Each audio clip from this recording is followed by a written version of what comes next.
Editorial Claraveter Ediciones, esta edición, este trabajo de edición. Bueno, nos pone muy contentos.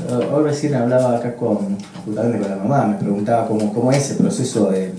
Ustedes saben que editoriales, aquí estamos acá en una librería que también es una editorial esta, hay muchas y muy variadas y de muchas maneras, ¿no? Hay muchas maneras de editar un libro, en Buenos Aires, en Argentina, en el mundo. Pero bueno, hay muchas editoriales que, básicamente con el tema de la poesía, es un tema bastante complicado porque, a ver, es un género en el que, por lo general, digo por lo general porque hay algunos que sí, por lo general no se apuesta en lo que es una apuesta económica. Y en ese no apostar, termina habiendo muchas editoriales de renombre incluso, ¿no? Que salen en los diarios, que tienen grandes stands en la Feria del Libro, incluso pagan una hoja fija en la Eñe o en distintos diarios, y lo que más que nada hacen es un trabajo de imprenta, ¿no? Que es un trabajo de recepcionar un material, sea de la manera que sea, y editarlo, darle un formato, sacarlo a la calle, vía. También hay otras editoriales que de repente sacan, digo, no voy a ser injusto con esto. Yo cuando apenas empecé hace un poco más de 20 años, editar poesía en la Argentina era más difícil, o sea, prácticamente no había, entonces habían algunas editoriales que sacaban algo muy particular, casi no había editoriales porque se habían comprado los holders, ¿no? Los grandes sellos compraban incluso editoriales no solamente de poesía, que no había, sino que editoriales importantes como MC, Sudamericana, sellos nacionales ricos que bueno, fueron comprados. En ese panorama prácticamente no había ediciones de poesía y había muchas autoediciones. Yo cuando empecé a escribir me autoedité, digamos, ¿no? Tenía esta posibilidad de autoeditarme, que fue tirarme a la pileta así como estaba, porque ahí en una imprenta y empecé a hacer el trabajo. En ese empezar a autoeditarme, bueno, me empecé a hacer al oficio de editor sin darme cuenta. Yo tenía como la idea que los editores eran esos a los que uno no accedía, en realidad estaba accediendo porque lo tenía encima el editor.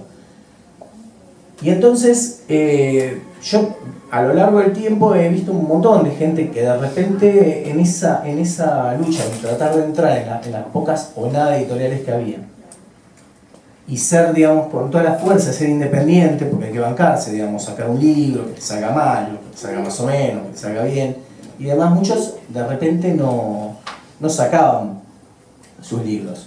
Y estaba esta otra posibilidad, media tramposa, que es la de editar en algún lugar donde uno va, paga, y de repente, bueno, te sacan. No te sacan a vos como sacan a cualquiera, o sea, digamos, uno es un número más, como, digo, el caso de Duncan, de varias editoriales, hay varias más, pero no vamos a decir porque algunos somos amigos, que de repente, bueno, es una posibilidad, yo no la descarto del todo. Bueno, nosotros cuando empezamos con este sellito, que es Claraveter Ediciones, en realidad fue un seguir siendo independiente, de cierta manera, yo como autor, y muchos pibes, muchos muchachos, mucha gente grande también, me preguntaba, bueno, ¿cómo podemos hacer para editar algo? Porque como que los libros estaban saliendo, pero como que era medio, no queremos sacar en Duncan, y yo le explicaba sobre cómo hacer, pero claro, eran varios pasos, de repente no todo el mundo tiene ganas de lidiar con la imprenta, o con el ISBN, o con los diseñadores, o diseñarlo. Entonces se nos ocurrió junto a María Inés hacer este sello, Claraveter Ediciones, y sacar un compilado de poesía llamado Poesía bajo la autopista, donde reunimos a varios de los poetas que vienen a nuestro ciclo literario, y a partir de ahí, sin querer, nació el sello nuestro, Claraveter Ediciones, donde publicó Claudia Enchi y varios poetas más. Y al principio, bueno, hicimos el sello para nosotros, ¿no? O sea, como antes era el sello para mí, que no era sello, sino que era mi propia firma, después el sello para los amigos, y después empezamos a incorporar otras cosas, ¿no?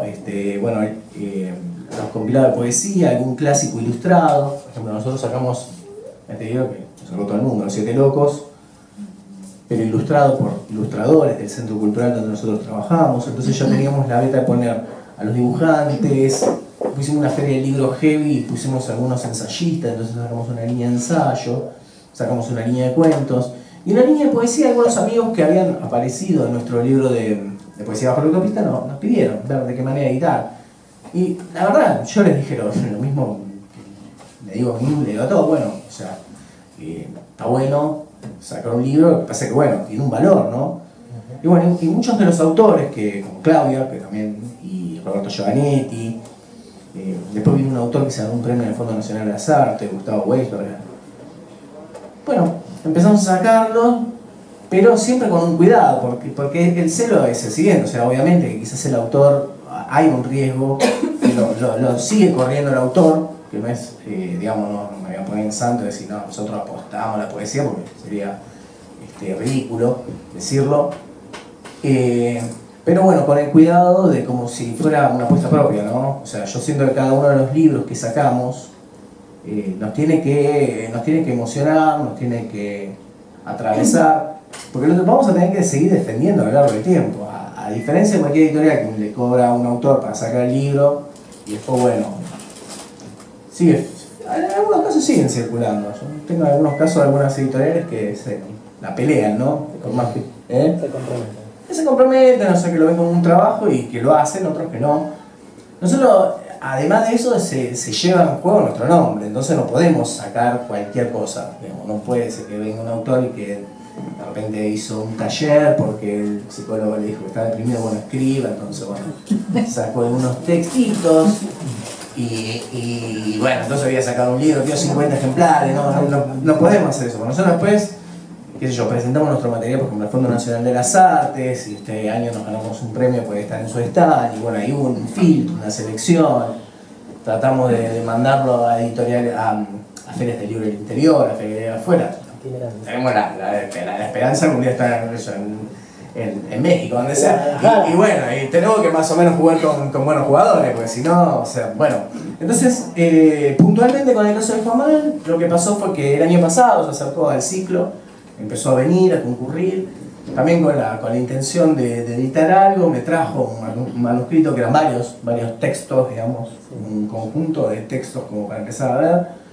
En ese momento estábamos medio complicados porque estábamos con el cierre de los libros del año y demás, pero hicimos un tiempito, yo lo pispeé, el libro estuve viendo y vi que había varias, digamos, pispeares que eran salteados, no es que...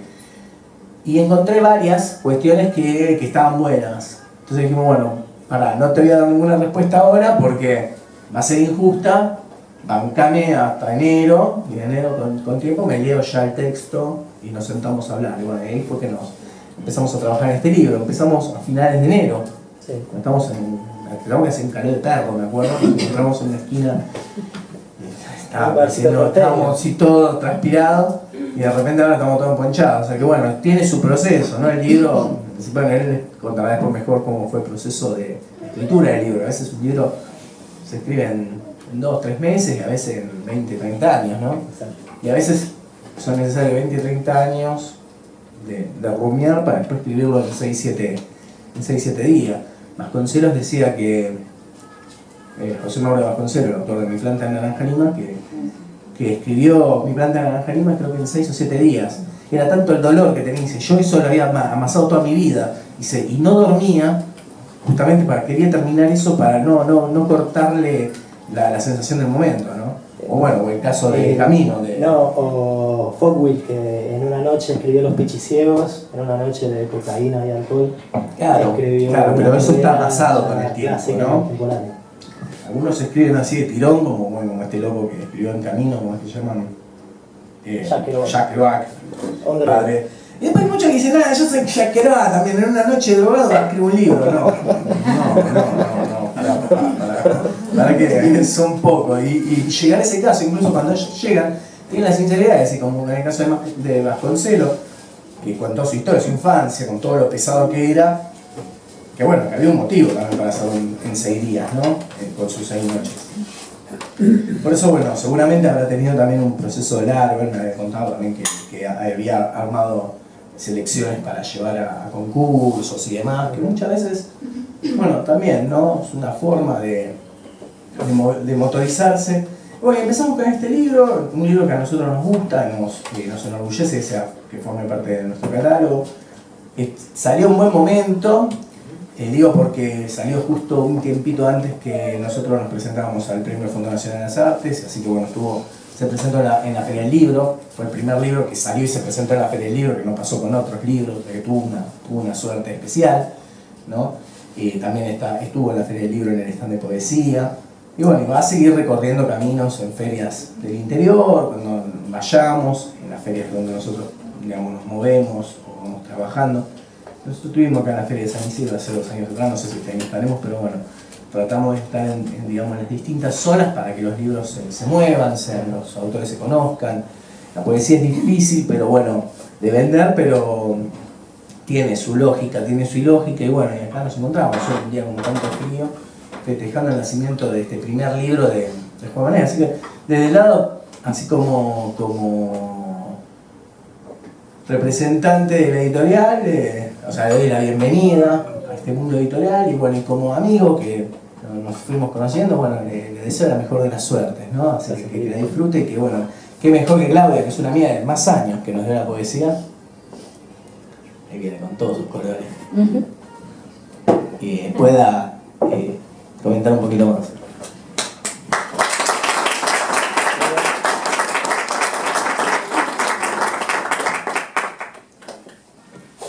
Bueno, realmente un placer poder estar acá, Juan Manuel, de presentar tu libro. Cuando me dijiste, me dio una alegría grande. Estuve leyéndolo y voy a leer eso por el celular, después vamos a charlar. Somos posmodernos. Claro. Algo que fui encontrando en el libro, ¿no? Bueno.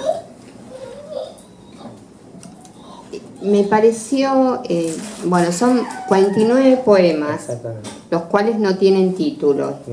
Así que ahora vamos a charlar por qué no tienen título. Exactamente.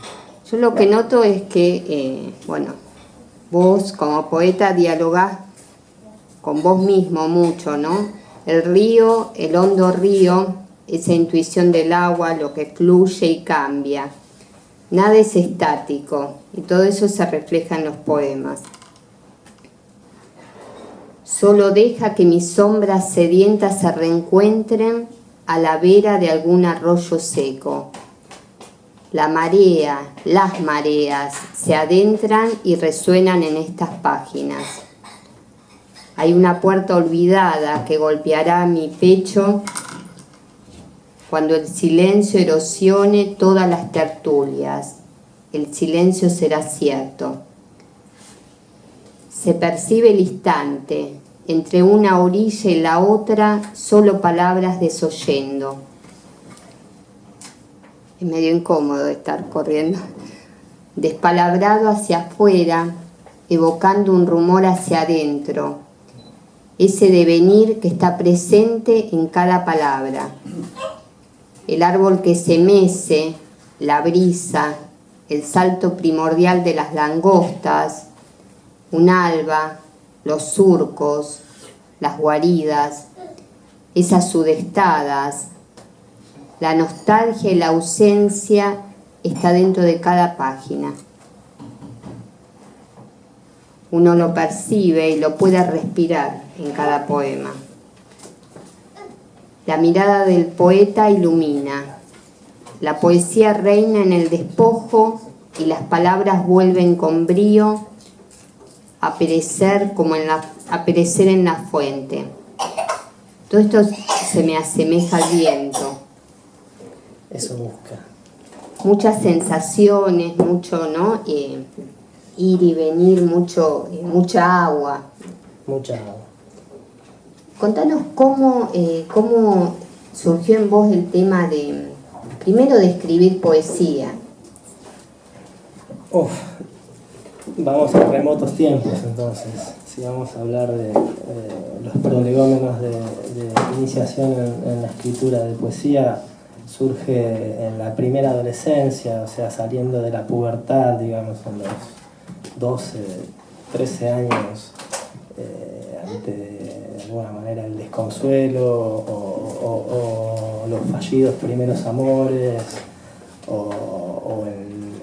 en el poder ahondar en uno mismo y poder recluirse en ese momento adolescente en el cual uno no encuentra un espacio y por ahí busca una pertenencia que no tiene o no encuentra en su familia y por ahí ahonda en sí mismo y empieza a develar una voz y una búsqueda estética y poética también. A su vez empieza a leer también. O sea, va de la mano. Si bien yo empecé más que a leer, primero a escribir, también me acercó al hecho de leer a cientos de poetas.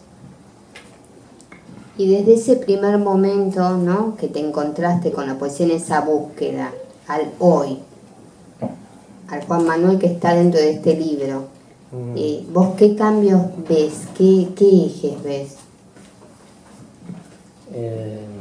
Es difícil porque si bien esto ya está materializado, o sea, yo siento que de alguna manera ya estoy en otro ciclo, no por eso ni mejor ni peor, sino en otro momento. O sea, hoy discuto con mi libro porque me parece, o sea, muy amigo de la mansedumbre y de la reflexión, lo cual me parece que es propicio para ciertos momentos, el hecho de poder contemplar, de poder avisorar un mañana o de alguna manera volver hacia la meditación o hacia la introspección del devenir y encontrar pequeños destellos que puedan iluminar una palabra.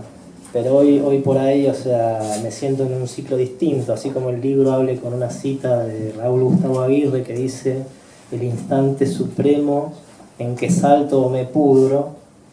Bueno, salto. Ahora cuando ya estoy del otro lado, ya el sosiego por ahí no me gusta tanto y necesito un poco de acción.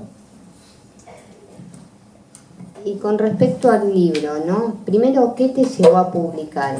Porque, bueno, uno puede escribir y no necesariamente publicar. ¿Qué es en vos? ¿Qué despertó el hecho de querer plasmarlo en un libro?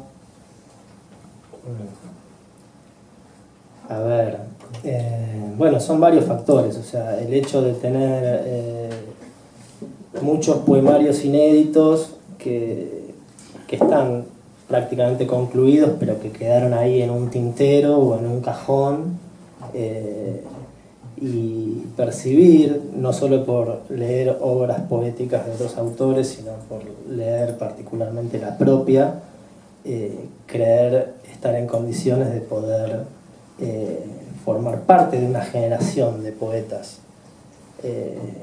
Entonces, de alguna manera yo siempre busqué el espacio, o sea, como decía Jito hace un rato, lo intenté algunas veces frustradamente a través de algún certamen, que si bien no coincide ideológicamente, es como la manera pragmática de poder llevar a cabo a veces una publicación, o el portazo de editores o editoriales más grandes que por ahí te lo reciben, pero te diste vuelta y lo tiran al tacho de basura.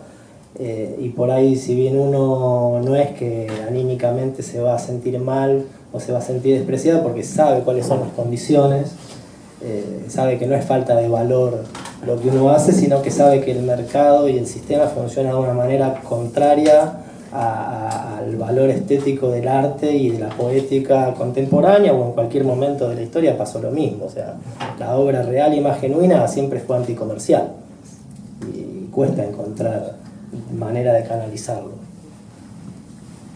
Incluso, permíteme intervenir, incluso si vos tirás un ranking de los más vendidos, de los 10 más vendidos, acá mismo, ¿no? O sea, vamos a ver si hay un libro de poesía en esos 10.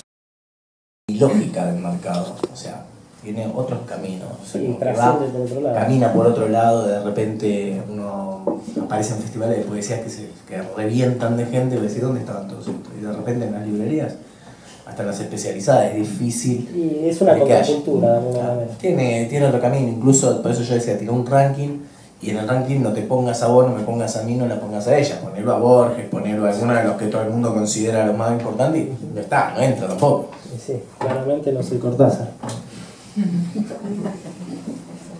¿Por qué Penúltimo Sosiego? Es una suerte de imagen que se me reveló en un momento. Se iba a llamar de otra manera, se iba a llamar posiblemente Compases de Amalgama, que es una mixtura rítmica en la cual en una misma canción puede haber distintas métricas y como para de alguna manera amalgamar justamente distintas poéticas y distintos momentos de mi vida trasvasados a una obra. Pero se terminó llamando así porque de alguna manera siento que es como una metáfora de un instante en la cual, o sea, si bien uno necesita un remanso y una tranquilidad, o sea, de lo penúltimo a lo último, que puede ser la muerte, que también puede ser sosiego, después viene una acción, después de ese salto que estábamos hablando viene una acción. Es como de alguna manera quitarse una mochila pesada también.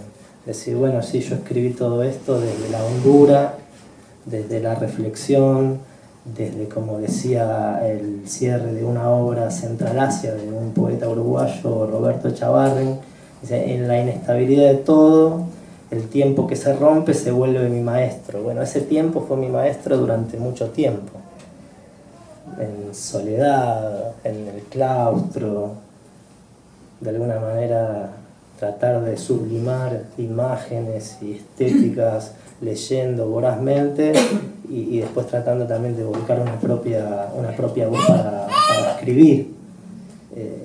Pero bueno, tampoco quiero perpetrar esa manera, o sea, como que de alguna manera me quiero involucrar más en otro tipo de cosas, no solamente en la escritura poética solitaria. Pero siento que es un ciclo y que de alguna manera amerita, si bien puedo discutir con ello, de que sea un penúltimo sosiego y que después vayamos a otra cosa. ¿Vos sentís que encontraste tu propia voz? A ver, en un sentido poético, sí, yo siento que, o sea, como me dijo Ojito la primera vez que me dio una devolución sobre lo que les llevé a leer, que estaban trabajados, que estaban labrados, que estaban como bastante corregidos, si se quiere, y como que ese trabajo para mí es muy arduo, es como exquisito, o sea, como que yo soy muy meticuloso con cada una de las palabras, no es simplemente escupir o lanzar palabras y simplemente llenar una hoja. Para mí mis mejores poemas por ahí son 4 o 5 versos, los cuales uno busca quizás una síntesis, un equilibrio, una cadencia, un ritmo, un destello. Y es algo muy complicado de lograr y también se necesita de un lector muy perspicaz y que también tenga inclinaciones con la poética como para poder valorar y apreciar ese instante que se busca capturar, así como la fotografía o como cualquier arte en general. O sea, es como que se detiene el tiempo en algún punto.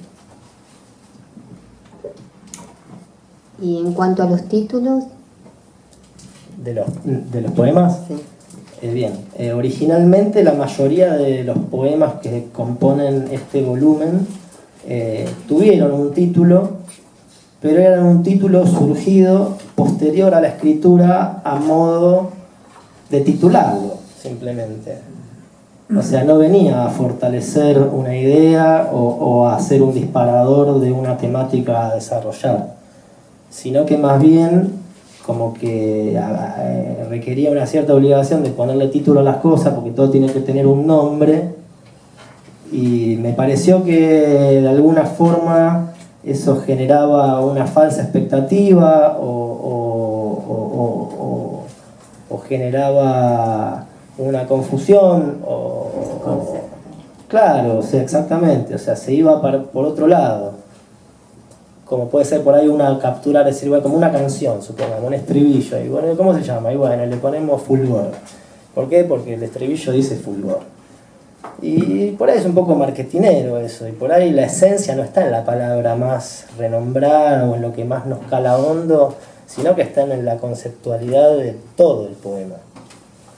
Entonces me pareció atinado empezar a quitarle, a desnaturalizarle ese título y que de alguna manera todos los poemas estén conceptualizados desde el título de la obra, ya no desde un poema en particular, de tratar de sacarle el jugo a la mejor frase del poema y ponérselo de título o ponerle un número o ponerle algo que no tenga nada que ver como para demostrar excentricismo. O sea, no le pongo nada y listo.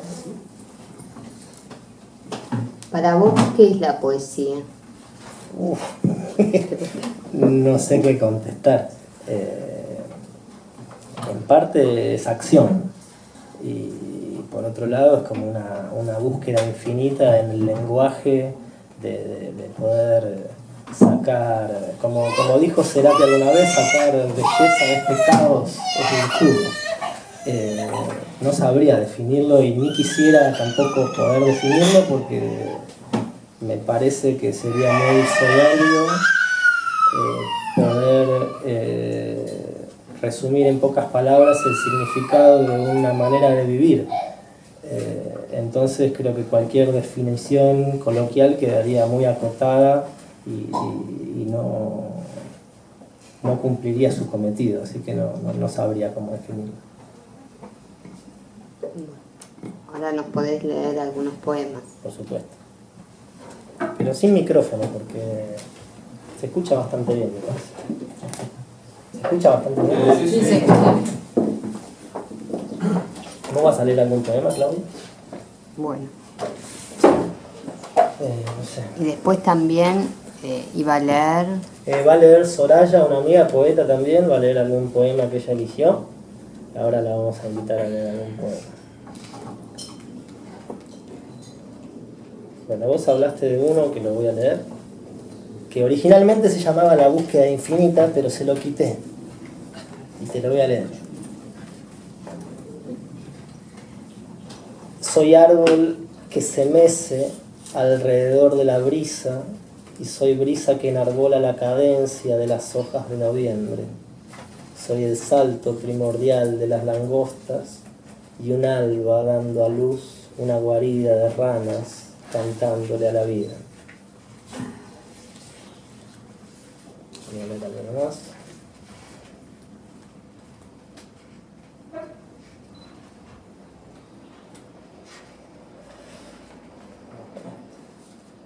Se descubre un impulso tras la posibilidad de avisorar un silencio de leves temblores. Una sombra de hojarasca, apenas detrás de los pliegues de la noche, arroja un verso. Casi un movimiento previo a la quietud. Un intersticio perfecto donde permanecerá el asombro mientras permanezca una mirada.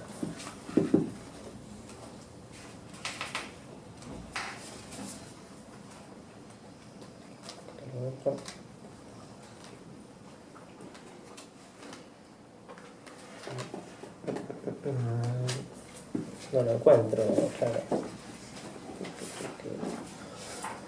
Otro de los que hiciste un comentario que quiero leer. Ese es el problema de no tener índice los libros, porque no tienen título. Despalabrado hacia afuera, evocando un rumor hacia adentro. Hay una puerta olvidada que golpeará a mi pecho. Cuando el silencio erosione todas las tertulias, el silencio será cierto. Y luego pronunciaré tu nombre con la fuerza embriagadora de un eco, hueco de una espera sin nombre. Por fin he venido a encontrarte.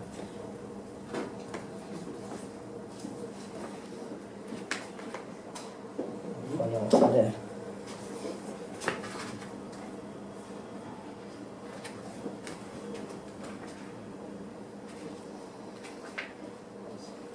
Bueno, este que sigue. Pronta cadencia sin escaleras, aire que corre sereno, seduce un crepitar de leves fugas, la brisa arrolladora del silencio.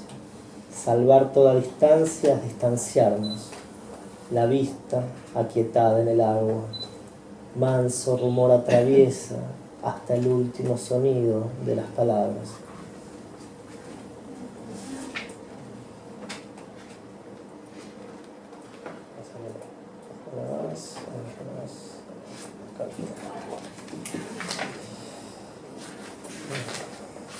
Bien. Divagarás hasta encontrarte narrando al silencio con la templanza de acaecer en el sonido. lejos del fatuo trueno, todavía más allá del cauce de un río cualquiera, donde los párpados aún develen esplendores y la brújula se pierde en la maleza y el vacío ni siquiera exista. ¿Leemos alguno más, Claudia? Sí. ¿Te gustaría que lea alguno en particular? Vamos a leer este, que es de un poemario anterior, pero lo decidí incluir, y son los versos que eligió Ojito como contratapa del libro. Originalmente se llamaba El porvenir de la nostalgia, pero después le saqué el título porque me parecía demasiado pomposo. Rastrear el cuenco del poeta perdido en los pasos que dieron sus manos embarradas, hurgar entre los peñascos su memoria a pesar de los surcos, a pesar de la borrasca. ¿Dónde habrán de pergeñar ese extravío las almas que supieron ser la voz del verso? ¿Dónde reverberarán las palabras encendidas que antaño enarbolaban las sucesivas contiendas o el inefable fervor de quien se supo maldito? Es vasta la bruma como la dicha de bruñir una sombra. Persiste una nostalgia en la guarida clandestina, redrojo imperturbable, atiborrado de encierro. Un estertor anuncia la inmanente secuela, ya casi inmarcesible. Sin laudos perpetrados se ha forjado el porvenir de la nostalgia.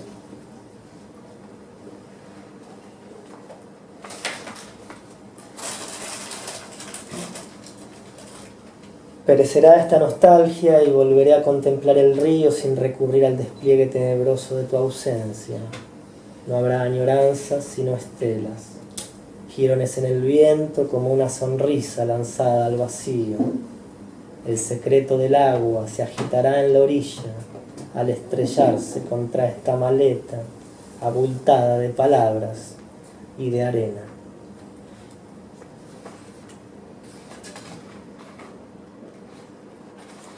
Una cortita. La distracción es ordenarse. Una imperfección nos devuelve a la orilla. Contra mis propias piernas decido vengarme de mí. Por amor a mí me entrego a la sorpresa de que todo tedio es fraude. Entonces trepo hacia adentro para arrojarme fuera.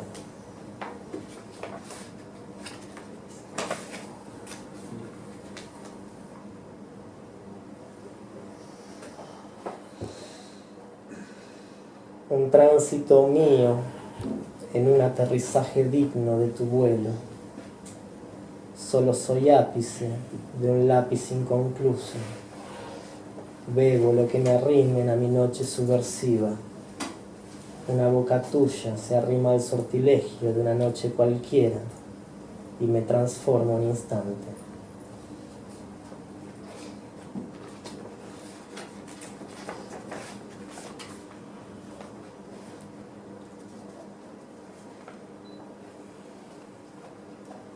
El hueco se agiganta mientras las palabras se contraen cada vez. Otrora bullicio, hoy güero silencio me arrebata la poesía de las manos inermes. Vértigo y sosiego engendran un margen inasible. Derramo fuego sobre agua turbia y reluce un astro en las postrimerías de la transparencia. Decía Hellman, como clave secreta de este poema, alguien riega los astros y la madera crece.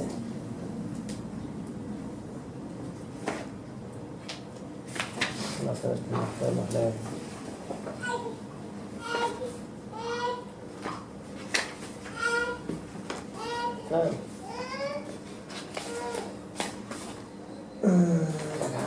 Bueno. Rasgón adentro, pulsar revelaciones en la esquina del verbo. Otro cuento inacabado recomienza levantando al ostracismo. Una infinita legión de fatalismos irrumpen de la gélida penumbra. emboscados por el vértice que alumbra la infalible gesta de una claraboya apenas entreabierta. ¿Leemos alguna más, Claudia? ¿Sí? Bueno, leo uno más. Si no, voy a leer el libro entero. Invitamos a tu amiga también que... Leo uno más y va a leer Soraya Ciancio, gran poeta y artista. Este, de hecho, bueno, si bien no es el que cierra el libro, es el último que escribí para este volumen. Y originalmente no tiene nombre. El filo del tiempo perece sobre la llaga y el rocío prolonga de transparencias la claridad de apaciguarse a través del encaje. Piel de luz, tornasolado erizo, traza y abraza las sombras de alzarse en la forma de una demolición cuyos escombros se develan envoltorios y al horadarlos verterán pura la dicha sobre aquellos que urdieren el estambre desde el centro enteramente de la ruina. Un poeta que admiro mucho, que es Hugo Mujica, monje también, en uno de sus poemas dice que toda ruina tiene algo de templo y de alguna manera es el leitmotiv como para la escritura de estos versos. Voy a leer el último poema con el que cierra el libro a modo de conclusión y después va a leer Soraya. Bajo el albor de la luna, ahí en las pircas, osaré silenciarme. Entre el rumor del morro solitario, oiré tus pasos del otro lado de la cima. Y luego pronunciaré tu nombre. Saltando cada piedra, alcanzaré nuevas islas. Gracias.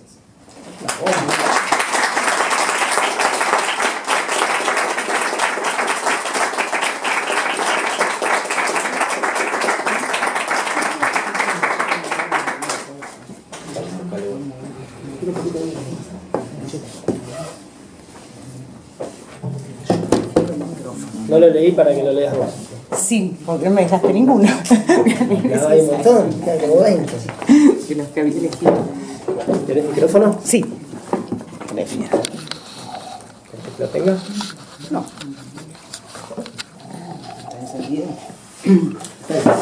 Gracias. Obsérvame sorber la noche sobre los símbolos dispersos, compases de amalgama, en la nervadura del quicio ensamblan la floresta, talismanes en el polvo. Y comienzo a recobrar las ataduras mientras suelto todas las amarras, pero arrojo el ancla donde ni siquiera el hilo tensa la distancia, tan siquiera de un instante, al unísono del viento. Salud.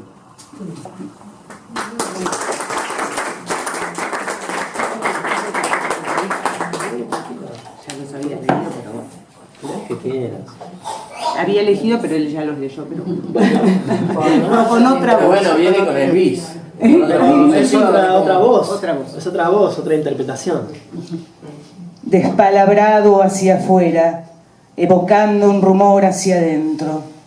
Hay una puerta olvidada que golpeará a mi pecho cuando el silencio erosione todas las tertulias. El silencio será cierto. Y luego pronunciaré tu nombre con la fuerza embriagadora de un eco, hueco de una espera sin nombre. Por fin he venido a encontrarte. Gracias, Sol.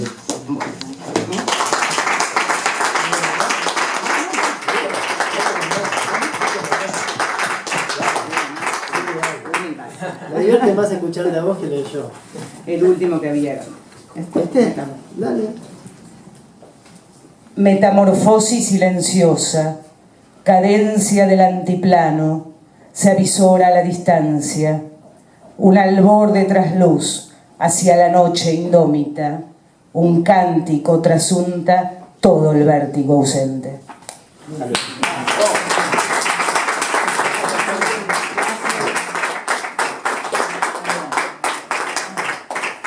Gracias. A vos. A ustedes.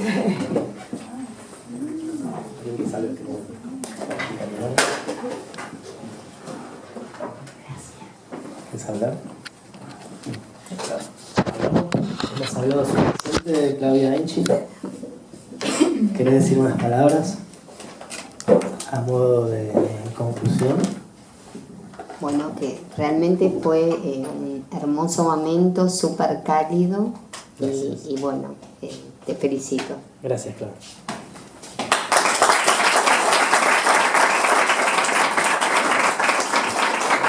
Vamos a poner un vino y hacer un brindis con todos. Gracias a todos por estar.